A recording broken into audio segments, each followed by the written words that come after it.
Hey guys, Satish here. It's finally design time. Let's start designing some circuits from all the components that we have studied till now. Let's start with power supply. So, what are power supplies? Power supplies are basically one which can deliver power from the source to the load. Now, source, we have to see what are the specifications.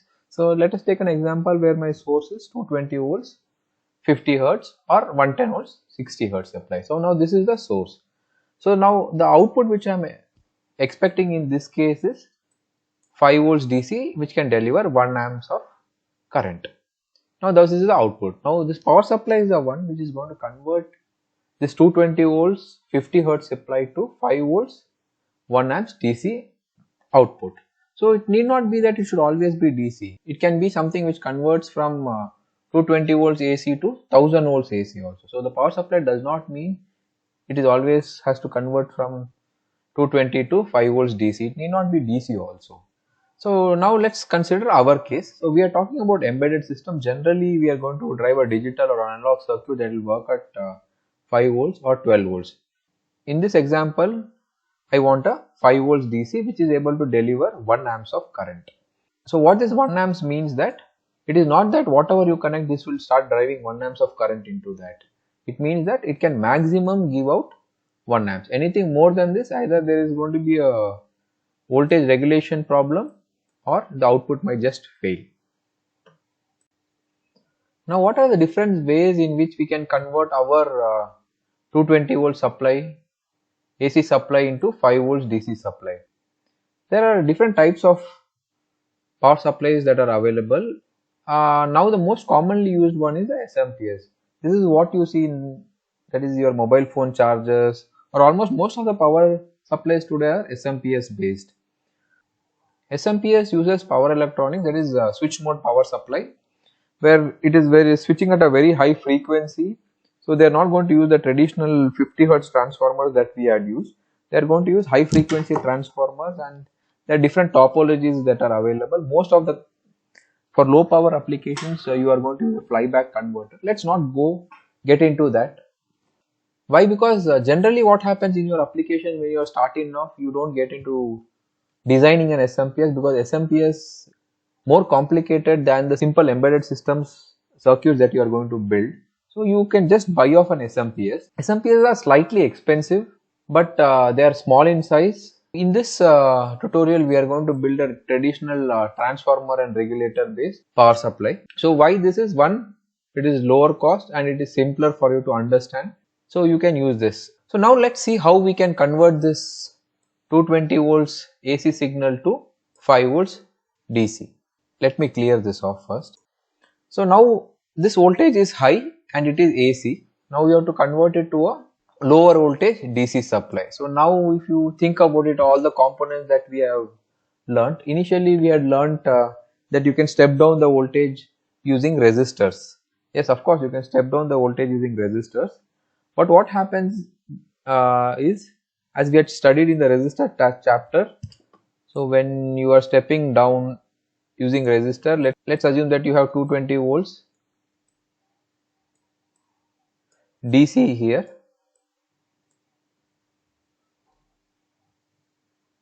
and you are going to use a resistor, some R1 and R2, to convert it into 5 volts DC. How DC here? You could use a diode to convert this AC to DC, and you could connect it here. So in this circuit is not commonly used. One, because the losses are extremely high in this circuit, because what the current is same through this R1 and R2 resistor. So if your 5 watts is being used by the load, as it's 190 or 195 volt is being dropped in this R1 resistor, there is lot of power loss going to be happening in this resistor. So this is a very inefficient way of reducing the voltage. And one more issue with this, a simple circuit like this, is what happens here is this 220 is not going, this 220 or 110 is not going to stay at this voltage. This will either increase or decrease. If this increases or decreases, this 5 volts will also increase or decrease. This is not what we want from a power supply. In a power supply, what should happen is, let's put a range, maybe like from 180, let's say 150 to 250 volts. This output should not change from 5 volts. So that is how a good power supply will be. Irrespective of the input voltage variation, the output should remain at 5 volts. So we are not going to use this. If it was some very low load, for example an LED or something like that, we could have used this. But since our load is high, we are not going to use this circuit. Okay, let me clear this. Okay, now how do I convert from 220 to 5 volts DC efficiently? If you remember in the transformer section, I told you that it will transfer power from primary to secondary, and the power in the secondary and primary is approximately the same. So we can use a first state will be a step down transformer, where I am going to step it down from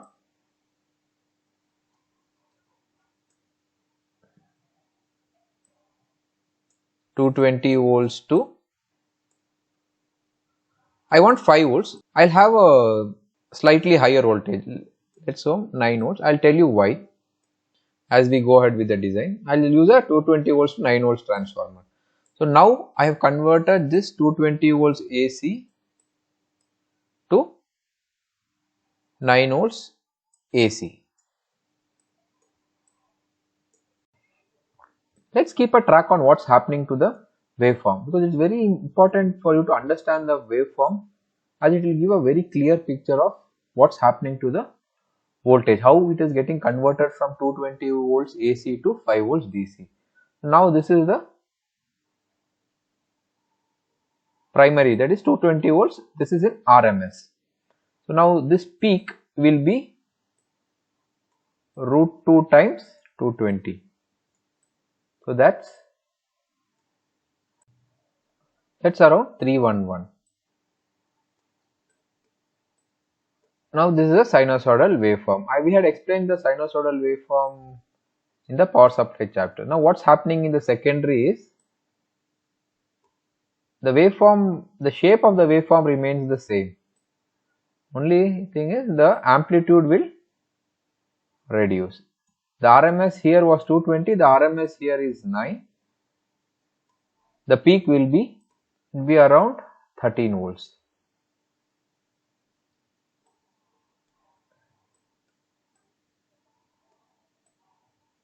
Okay, now we have reduced the voltage to 13 volts. It is still AC. Now we have to convert this AC to DC. Before that, parallelly, let's simulate this in Proteus also, and you can see how the waveforms are going to change.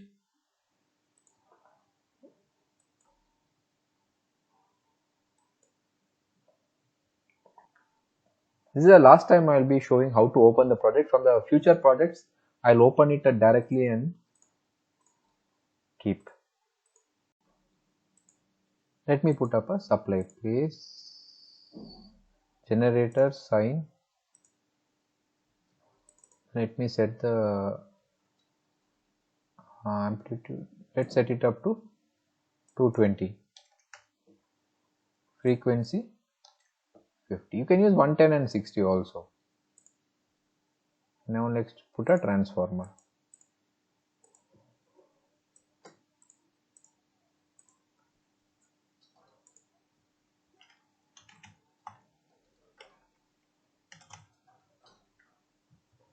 Last time we had used a simple transformer. There is an ideal transformer. Let's use this and see what's the difference between the two. And then I have to put a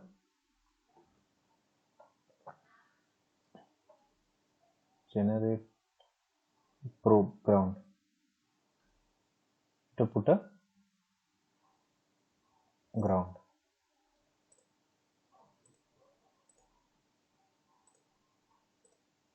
And also put some dummy resistor as load. So sometimes the simulation don't work if the circuit is open.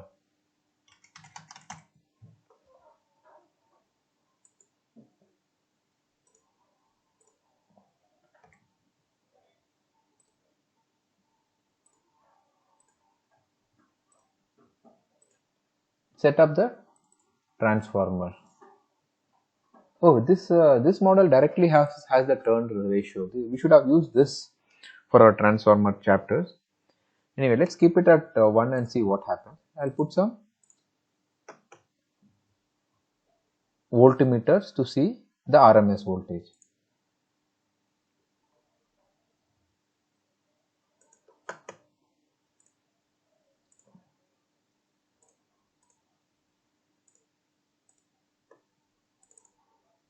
So now this is 1.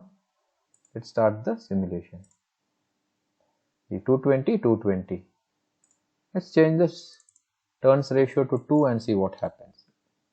It should have stepped down to half. So 220, 110. Now it has stepped down to half. So now let's see what is required for our 220 divided by 9. It's 24.44. Let's see. 24.44. See what happens. Yeah, we are getting around 9 volts. Now let's see the waveforms, what's happening. Let's put an oscilloscope.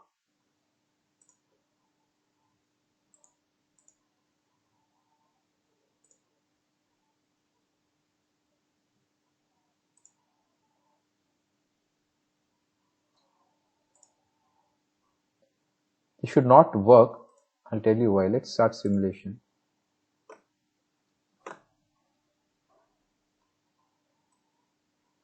So let me adjust the voltage. So this primary is very high. Sorry, this is the channel 2. This is the channel 2 waveform. I'll teach you how to use a oscilloscope. I'll do a lab session on this. So this is the waveform. So the primary is very high, the secondary is the magnitude is lower. This shouldn't have worked because as I told you in the transformers chapter, these two are isolated. Now if this is ground, this might not be ground because these are electrically isolated. So there is no current flowing from this circuit to this circuit. So because this oscilloscope is going to measure voltages with respect to the ground. If this is left floating, it should not have measured this. As it is working, let's leave it at that point. So now just rechecking on the voltage. Primary voltage waveform is very high. Let me get more number of waveforms in. Yeah, you can see. Now what we have done is we have stepped down the AC voltage from 220 to 9 volts. We have to convert this 9 volts AC to DC. You would have studied that a full wave rectifier can be used. So let me draw a full wave rectifier. It will use 4 diodes. I'm not going to get into the working of these 4 diodes and how it converts from AC to DC. There's a lot of literature around it and you would have studied about it also. So this is how we will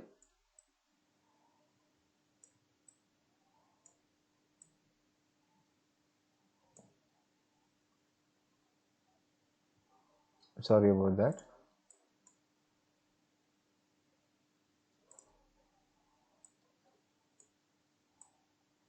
It will be connected here and this will be connected here, and here I will get DC. That is positive here and negative here. So now what will happen to this waveform? So after this, let me continue to draw here. Now this will become this. Basically what has happened is the negative half of the sine wave has been converted into a positive half. This is what a full wave rectifier is going to do. And before that, no, see, let me draw our this is our input waveform, that is at RMS 200. What we are expecting, the output expected waveform is 5 volts DC. It should be a straight line. Now how do we get there? Our aim is to get here. So let's see what all components we can use so that we get there. Now let's quickly simulate this in Proteus. Let me put a from library diode.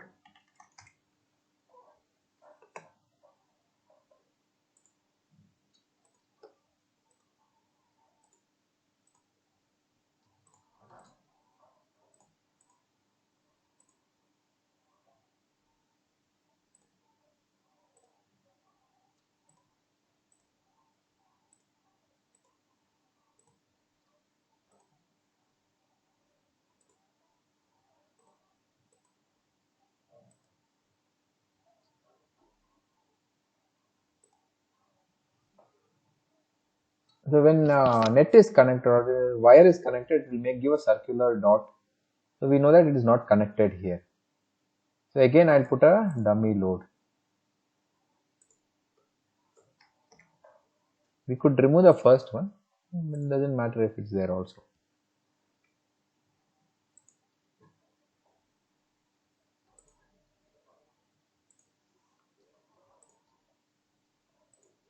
Now let's see what is the waveform here after the rectifier. This is not the expected waveform. Let me align all the grounds together first.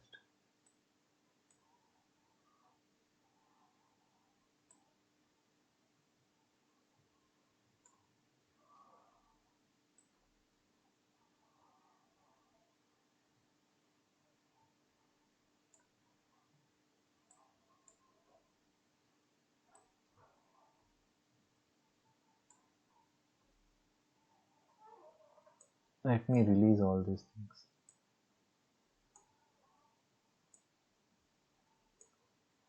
This is not the expected waveform. It should have been the same amplitude. I think it is because of the earlier thing which I told, that this and this does not have an electrical, this does not have a common ground, which is causing this issue. Let me see how I can rectify this. Now apart from our primary waveform, all the graphs or measurements are done on the secondary side.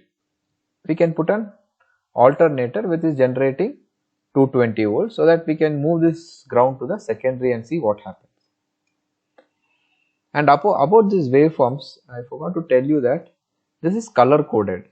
So yellow is what the yellow color waveform, what you can see shown here is A, that is the primary. B is blue, secondary. Red is C, which should have been the full wave rectifier output. Let me remove this and put a alternator. Let's place an alternator.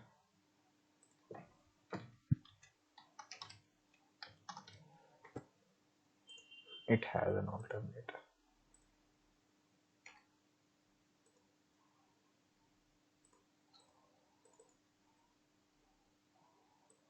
Amplitude is 220 volts, 50 hertz. And let me put the ground in the secondary.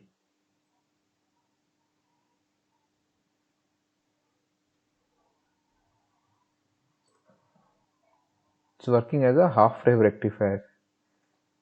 There's something else that has gone wrong. Let me see what it is. I'm sorry, this is not the ground.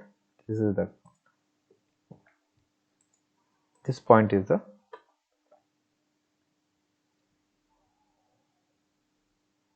ground. This will be the ground. That is not the ground. That is the transformer output. Let's start the simulation. Yes, finally we have the half wave rectifier output in the red waveform. Now after the full wave rectifier, we have this waveform. Now how do I smoothen out this waveform so that I get a straight line? So what we have to do here is use a capacitor. So in as soon as I put a capacitor here, what happens here is, let me put this.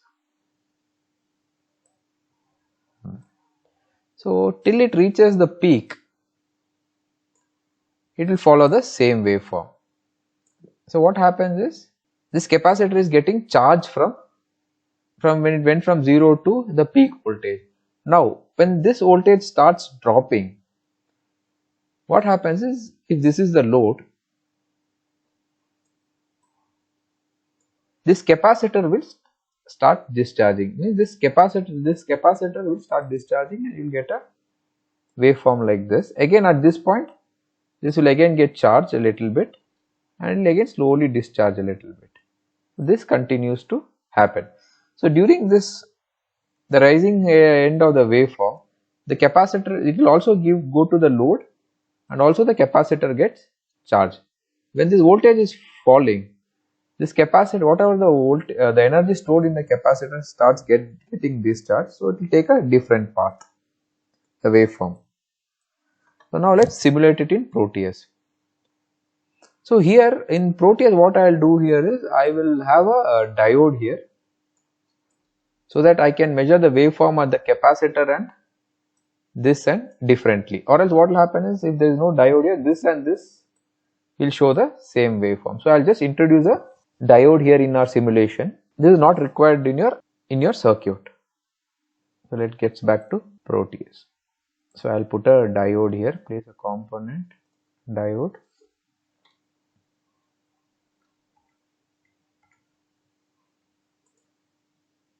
Let me place a capacitor.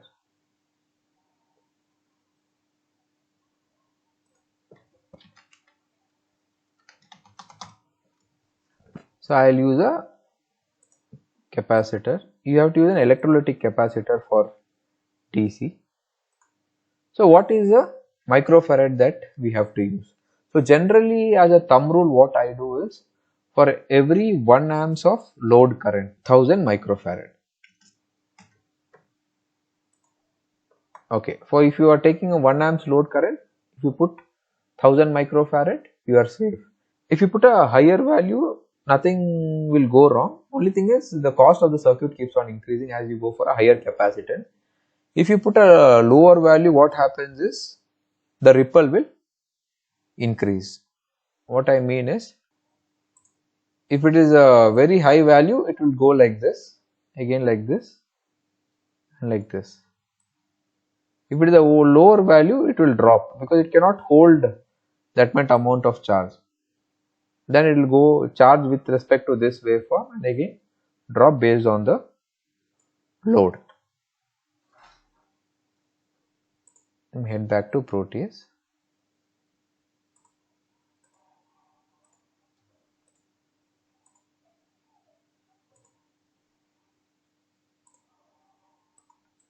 Let me put a load resistor.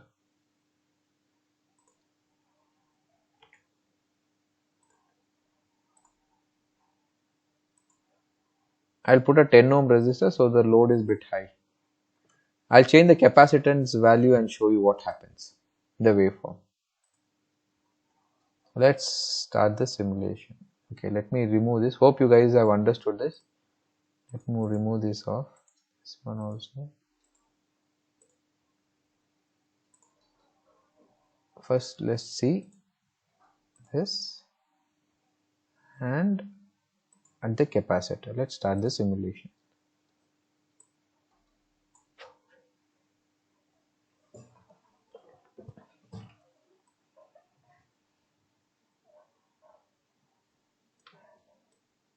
So let me put the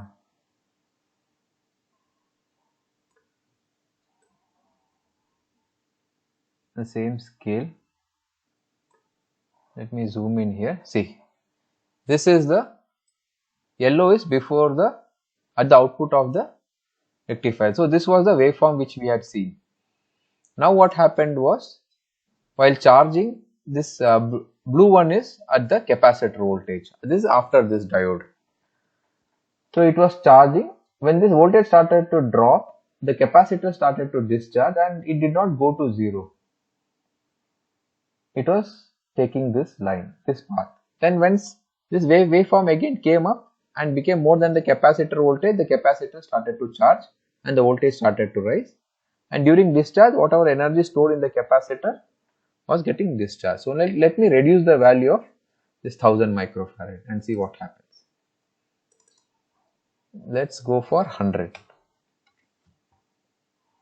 and start the simulation.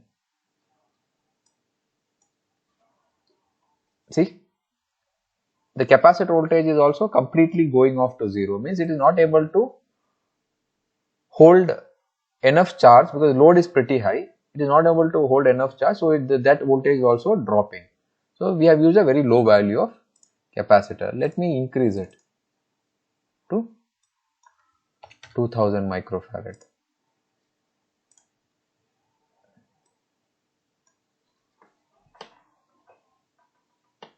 Yeah, now you see higher capacitor means the capacitor will get discharged less. So the ripple is this one from here to here. This is called the ripple. The ripple will start coming down. If you put even more, let me put some really high value, 10,000. Let's put 20,000. You should have very low ripple. See, the ripple is almost gone. Let's get back to the slide. So now we have a DC which has a little bit of ripples. So what will be the voltage here? The voltage will be close to the peak of this 9 volts DC. Now there is a problem with this circuit. What happens is at 220 volts we are getting, let's assume that we designed a 9 volts here. We have a 9 into root 2, somewhere around that value we'll have. Let's assume that it's around 12 volt. The problem is, now let's assume this 220 becomes 280. This voltage will increase. If it becomes 110, this voltage will decrease.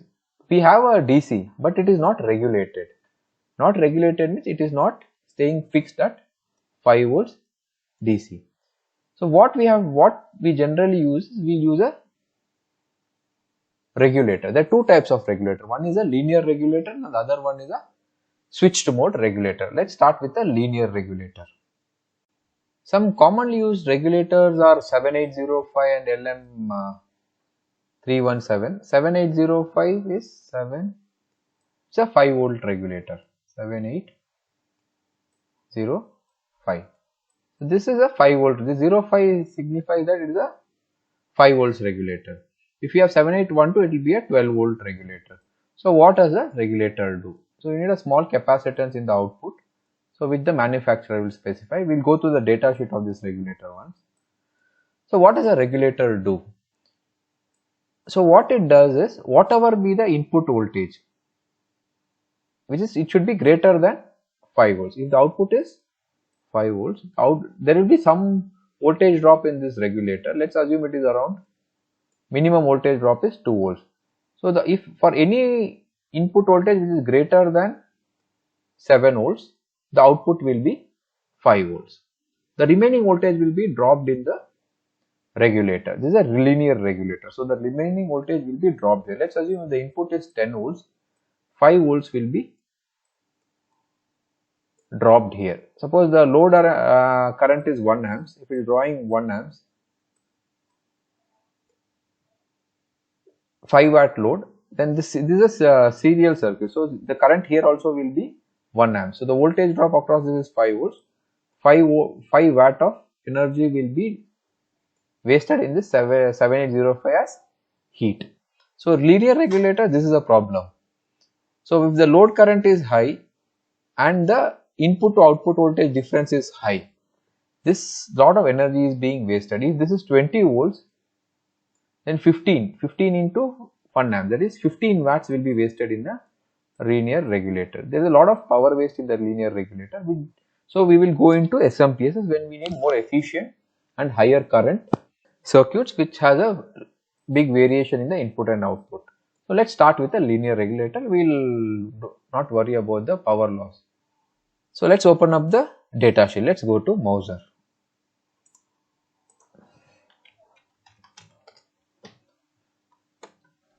Let's use LM7805.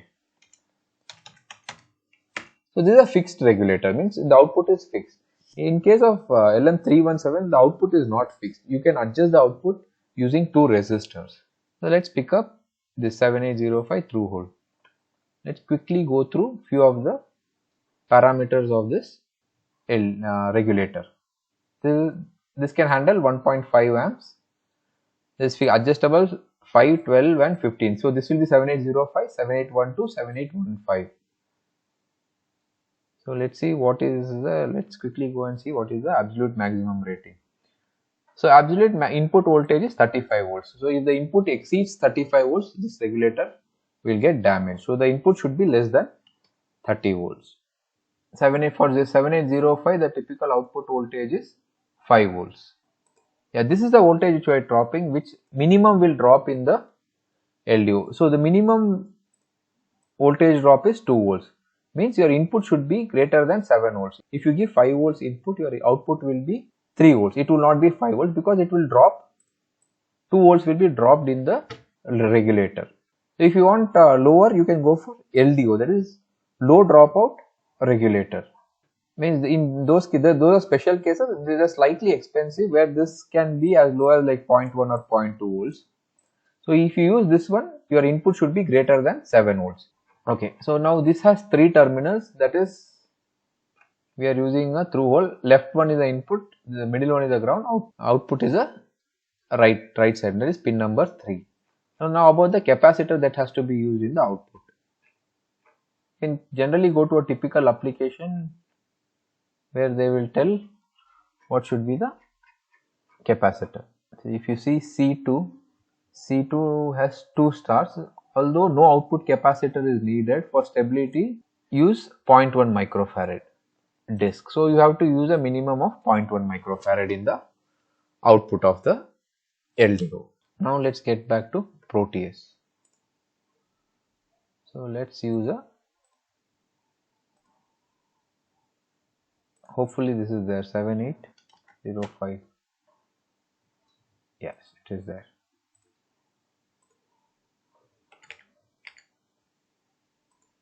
Let me shift this to the output.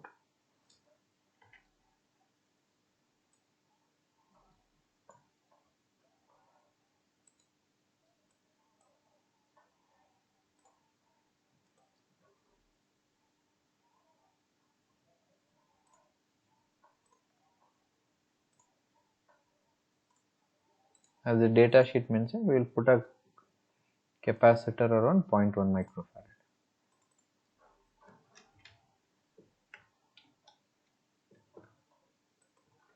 So when you are designing a circuit, generally when I am designing a circuit, I will use a slightly higher value than what is being said in the data sheet, so that this can take up a small transient load. Let's not worry about it right away. Let's simulate this. Let's put a probe here.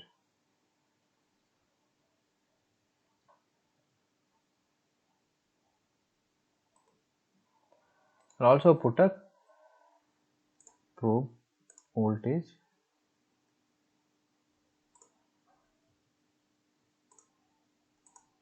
Let's start the simulation.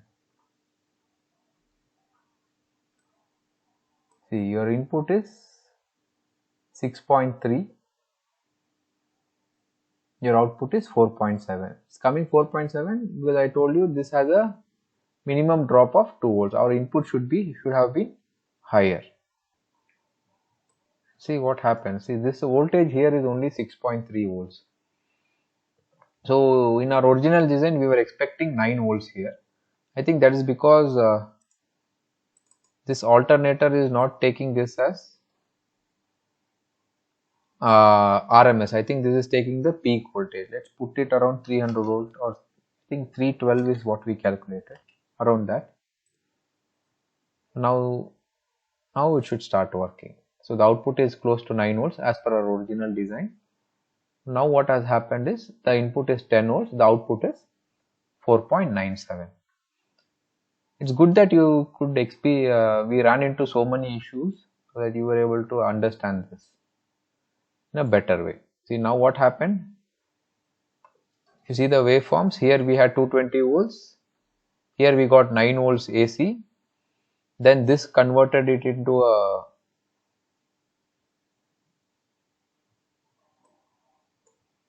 half wave rectified output, and this capacitor flattened the curve, but the voltage was still higher, 10 volts, and using an LDO I got 5 volts. Okay, now about the regulation. So as I told you, in the power supply, the output voltage should not vary irrespective of the input voltage variation. Again, it is between a particular range. If you want a higher range, what you can do is go for a higher output transformer. So we had designed for a 9 volts. Instead of that, you can go for a we had designed for a 12 volt. Let me see what we had designed. We had designed for a 9 volt. You can go for a 12 volt. So let's put 20. Randomly I am putting this number and run. So the input has become 12.8, output is still 4.9. If you see now, there is a lot of voltage drop here from 5, that is around 8 volts is getting dropped here. There is a lot of heat will be generated in this linear regulator. Again, coming back to the point. So if you want a wider input range that you want to handle, you can go for a higher secondary voltage. If you go for a higher secondary voltage, the problem is there will be a lot of power loss in the regulator. This regulator will start heating up. You have to put adequate heat sink and cool it down. Now let me change instead of this being if I put 250, run the simulation, it is still 4.9. If I run 350, put 350 also, it should stay 3.5. It should stay 5 volts. It is still 5 volts. Only thing is you have to be careful that we don't exceed the absolute maximum rating, that is 35. We are still 14 volts, we are safe, but there is a lot of efficiency issue here. This is how we design a power supply with a linear regulator. And one more thing, if you accidentally close this and run this will not pop up automatically. You have to go to view or design. If you have to go to oscilloscope, it will come up here. Sometimes it's happened that you close this and it will not come up. Now this is how you design a power supply. Let me get back to the slide. Okay, now from 220 volts AC we have converted to 5 volts DC that can deliver 1 amps of current. Now let's just go through the components one. So here the data sheet mentioned that you have to put a 0.1 microfarad, but generally it is better to put a higher, around 10 or 100, so that if there is any peak load, means your load is not like a bulb where the load is constant. Suddenly a load comes and goes away. If you want to avoid this dip in the voltage, it's always better to use a higher capacity. Then this 7805, it can handle 1.5 amps. The input voltage maximum is 35 volts, so we are there. In this capacitor, as I told you, for 1 amps to rectify, I have to put at least 1000 microfarad.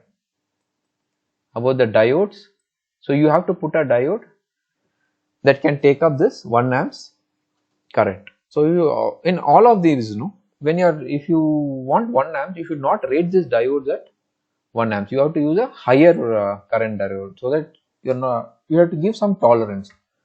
So generally we can use some diodes like 1N4007, some diodes like that. So that will be the diode.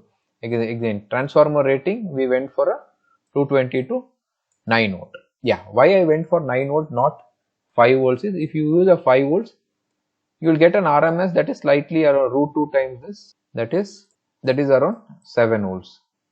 So if you know the working of full bridge rectifier, this always there will be two diodes that will come into picture. So there will be a 0.7 and 0.7, a 1.5 volt drop here. So this 7 volt will already become 5.5 when it reaches here. Again, this diode is not required, it is only for simulation that I use. Now when it passes through this regulator, you will not get 5 volts because minimum 2.2 volts voltage drop will be there in this regulator. That is what a data sheet specifies.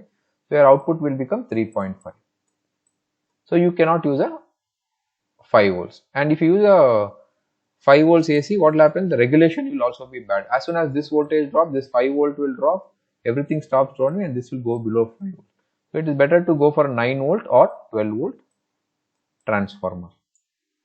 Okay, that's with the linear regulator. So now we will do one with SMPS, where we will, instead of using a linear regulator, we will use a SMPS regulator. And then switch mode regulator. Hope you guys were able to understand the waveform, how the waveforms change from 220 volts sine wave to 5 volts DC. So now let's quickly design a SMPS regulator and compare it with a linear regulator. Let me clear it off. So I'll start from where we were giving it to the regulator, the input. Let's assume that my input is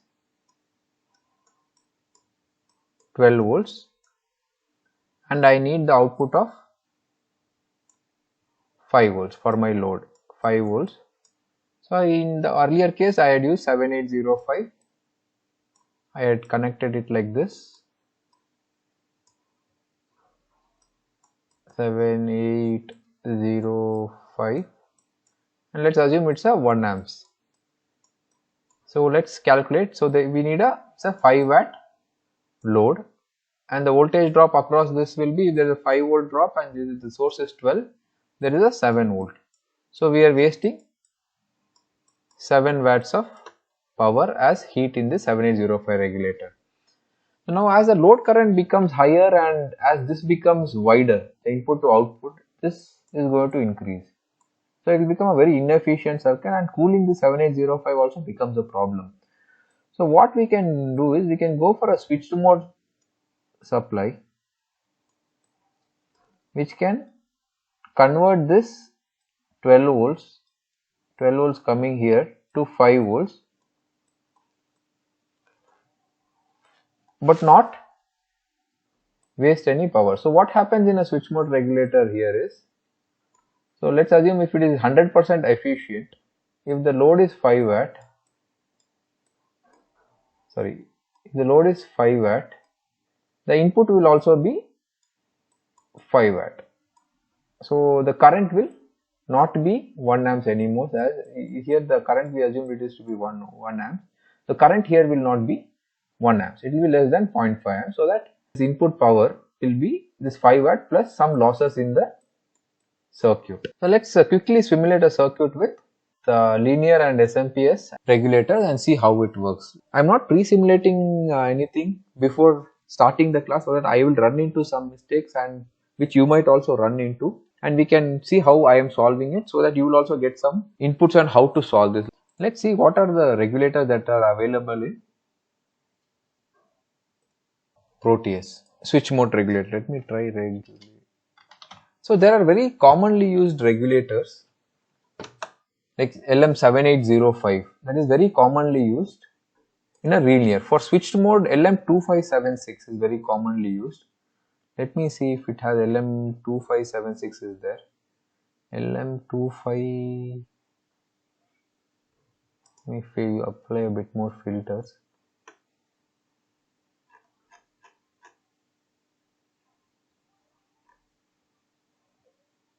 LM2595 is there. LM2576 is not there. No, it's okay. We can use one of these. Let's go to Mouser and download the data sheet. This is a TI instrument LM2576. There is 12 volt one, 3.3, 5 volts or adjustable. This time we will go for adjustable so that we can design the resistor so that we get 5 volts. LM2595. Let's open Mouser.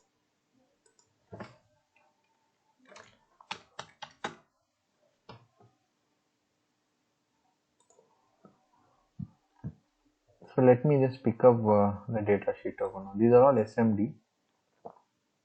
So this is SMPS circuit. So I'm not going deep into the working of this one. You can go through this data sheet and find out how it works, or you can just search for an SMPS buck converter. You can see how it can be bucked using this inductor and this Schottky diode and this regulator. So this is the connection. From an unregulated DC voltage, he mentions that you need 220 microfarad. For 1 amps load, you need 120 microfarad in the output, 8 microfarad inductor, and a Schottky diode IN5822. A Schottky diode, because the voltage drop across the Schottky diode is lower, so the losses will be lower. So everything, the whole design details is there in the data sheet. You have to go through it. So let's quickly go through the maximum rating. The input maximum is 45 volt. If you give more than 45 volts, this is going to damage the IC. So and the current is, what is the maximum current?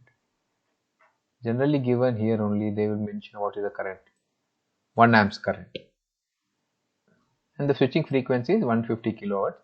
And if you go through the data sheet, all capacitor, inductor calculations are there here. And whole everything, the working, everything is explained here. I am not going to go through that. You can go through it. Okay, just let's start using this LM2595. Let me go to Proteus. I'll use an adjustable one. Let me place a source. I will take a 12 volts DC. Again, I am not going to do the whole section of that transformer, rectifier, capacitor and all those things. I am assuming that we have got 12 volt DC. Let me first put a 7805 and we will compare. 7805.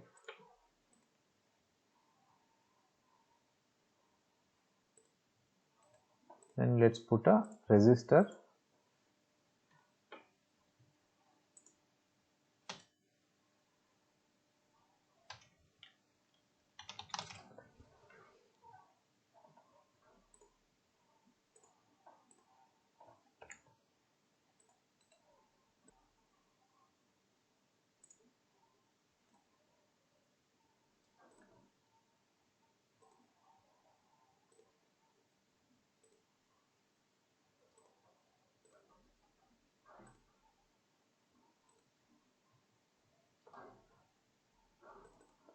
I'll connect a 5 ohm load, so my current is, let me delete this, then we'll just simulate this. Let's put a couple of probes, and put a voltage probe here. And in Proteus, using this voltage current probe is bit tricky. Means you have to probe current, you have to put it before the component on this is a horizontal line. If you put on a vertical line, it will not work. Put it on a horizontal line, it will work. So let us simulate this. See, the voltage is 12 volts input, 5 volts output, 4 point very close to 5 volts, and it is 1 amp. So the this is power consumed by the load is 5 watt. If you see VI here, 12 into 1 amps, 12 watt is the input what is drawn. So the 7 watt is being dropped in the 7805. So this is a bit inefficient circuit. Now let's rig up the SMPS circuit and see how we can, what happens then. So we are going to put this using an adjustable one. V in goes here, on off. Just go to the data sheet, see what is the on off status. To turn it on, you have to connect it to ground.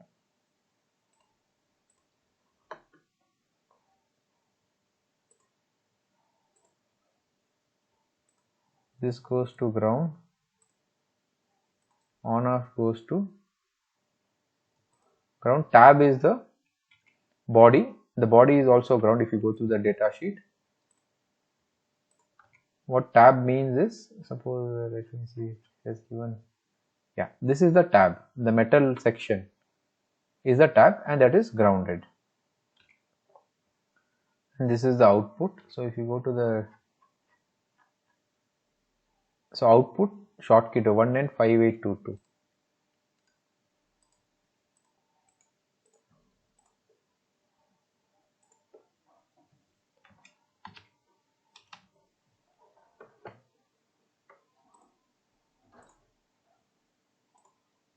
So let's select some Schottky diode. Should be some generic Schottky diode. That means generic Schottky diode. So this is ideal. Generally 195822 will be used in this application. It's not there in Proteus, so we are using this. Then they have an inductor 68 microhenry. Place component inductor primitive.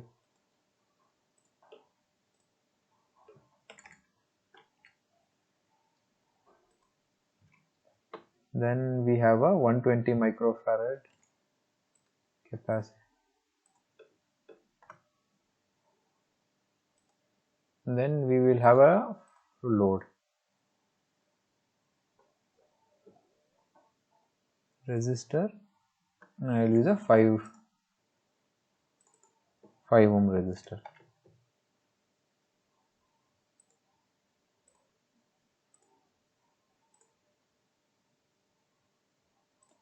And as I was telling you, most of the components that we use, the values generally the IC will decide what values we have to use. I'm just using whatever value the data sheet is mentioned, and I'm not calculating anything because I'm just taking it from there. The calculation is given in the data sheet. So this is a 68 microhenry.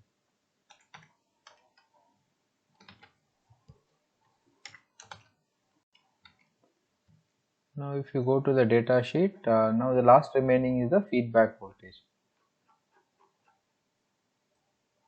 Okay, I think I picked the data sheet of one which does not have, which is a fixed voltage. Let me just check. I think I picked this. This is a 5 volts fixed. So I have selected a adjustable one. So you have to pick this data sheet. Everything is same. Only thing is you have to give a feedback. You have to set the output voltage. The output voltage, like in 7805, it was set to 705. So here I've selected an adjustable one. So this is the V out is V reference into 1 plus R2 by R1, and this is the V reference. 1.25 is a fixed V reference voltage for this. So they have calculated for, let me check for what voltage. V out is 20 volts.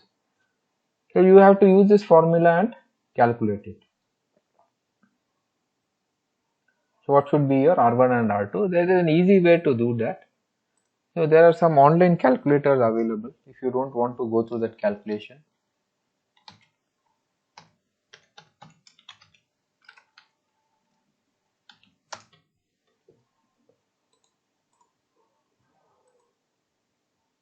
So you tell them what is your input, your V out, what we want is 12 volts, I is,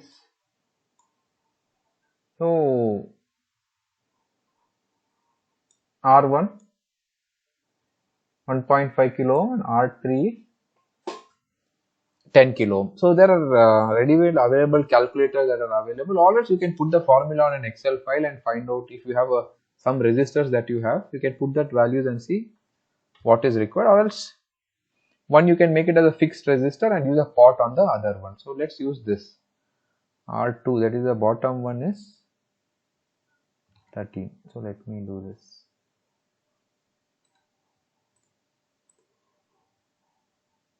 Resistor one here.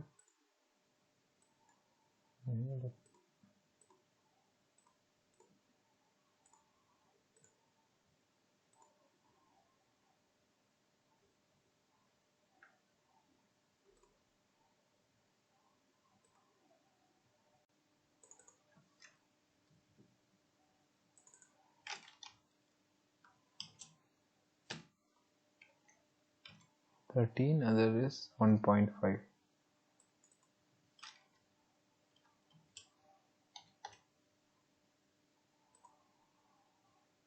Let's put some probes. Start with the current probe and see if the regulator is working.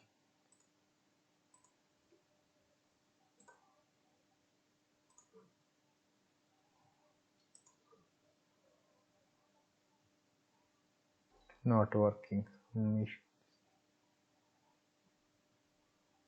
Okay, the capacitor value is wrong. It should have been, from our data sheet we had seen that the capacitor value was around 120 microfarad.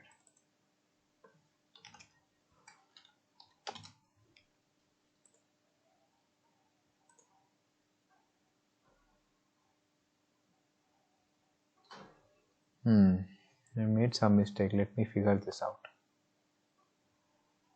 I think the error is with the resistors. There's nothing else which I can. Let me check the resistance values again. R1 is 1. The bottom resistor is 1.5 kilo ohm. Okay, that's the error. Good that I'm making. Good for you that I'm making so many errors so that you will understand it better. I mean, I should not be making silly mistakes like this, but it's okay.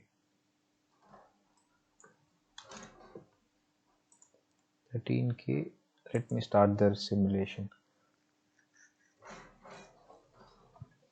So you might be seeing that this is rising slowly. It's actually not rising slowly.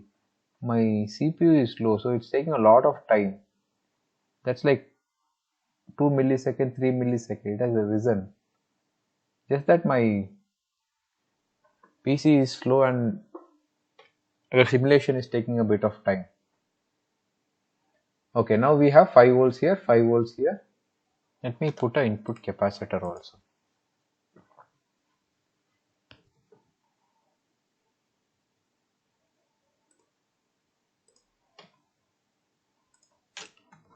This was 220 microfarad.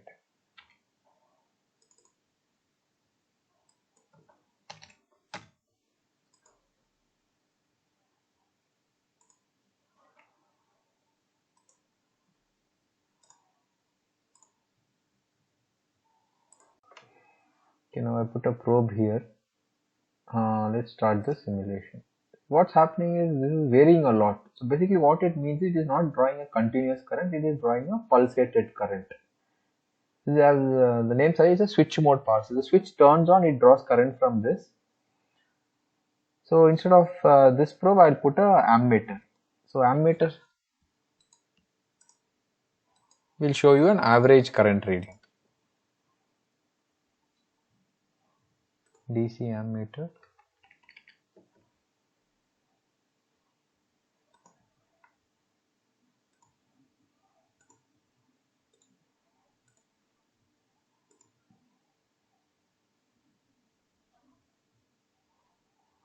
See, output is it's building up slowly. Just that my CPU is slow.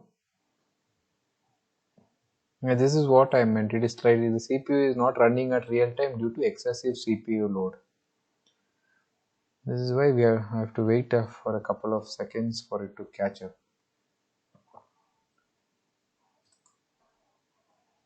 Yeah, the output is 5 watt. Input is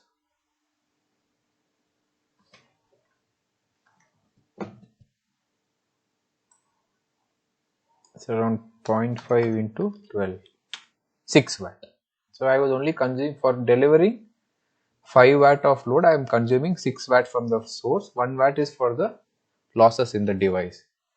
So the losses is extremely less. Here, for when I was consuming 5 watt, I was losing 7 watt. That is 12 into 1 amp. That is a 12 volt. 12 watt I am consuming from the input. 7 watt loss in the regulator and 5 to the load. But in case of SMPS, what happened was the losses in this device are less. So basically we call it as a series circuit. The current is same, 1 amps 1 amp. In case of SMPS, what's happening is the current is lower, the input and output has different current, so it will consume only how much power the output is drawing. So the SMPS is very efficient. Only thing is bit expensive. But in embedded systems, for small applications like some relays or something where the current requirement is not that high, you can go for a linear. Or if you're not worried about the power loss, you can go for a linear regulator. If you're worried about the power loss, then you have to go for a SMPS, power loss and heat input. This will not heat up because very less power is being dissipated in the device. Hope you guys were able to follow this. So that's how we design a power supply. So going forward, I will not in the simulations I will not build a power supply. I'll just use a 12 volts or 5 volts or 3.3 volts power supply, assuming that when you are practically building it, you will build the whole thing.